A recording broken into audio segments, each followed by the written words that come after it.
Welcome to Master 2255 English Phrasal Verbs, complete course with 150 categories for fluency. Today, we've reached category 137, Travel and Holidays.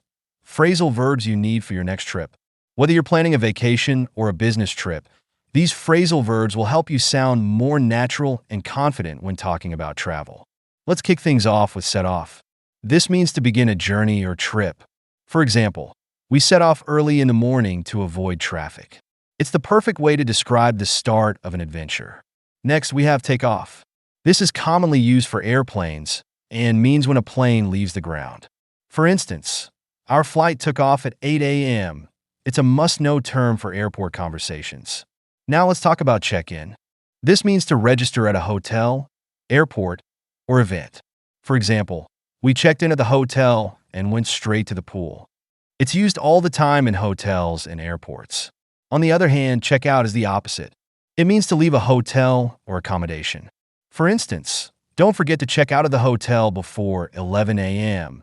It's essential for travel plans and schedules. Next is pick up. This means to collect someone or something, often by car. For example, we picked up our rental car at the airport. It's useful for talking about transportation and travel logistics. On the flip side, we have drop off. This means to leave someone or something at a specific location. For example, the taxi driver dropped me off at the entrance of the airport. It's the perfect phrasal verb for airport departures. Then there's get away. This means to escape or take a short vacation. For example, I'm so stressed, I need to get away for the weekend.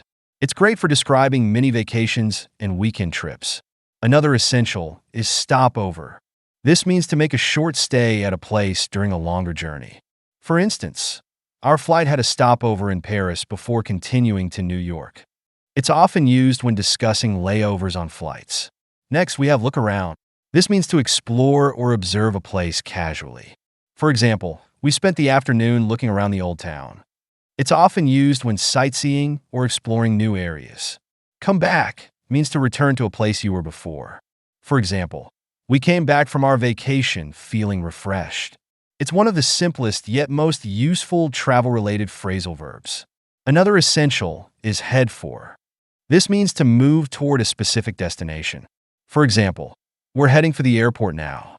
It's great for describing your next stop or destination. Then there's move on. This means to leave one place and go to the next. For instance, after exploring the museum, we moved on to the art gallery.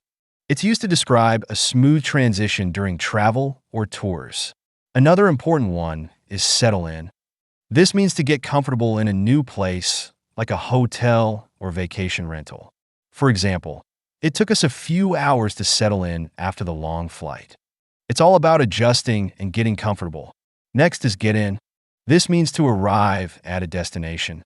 For example, our flight got in late because of bad weather. It's often used when referring to flight or train arrival times. And finally, we have look forward to. This means to be excited about something that's going to happen.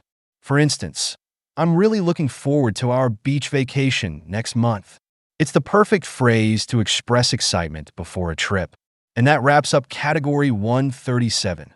Travel and holidays. Phrasal verbs you need for your next trip.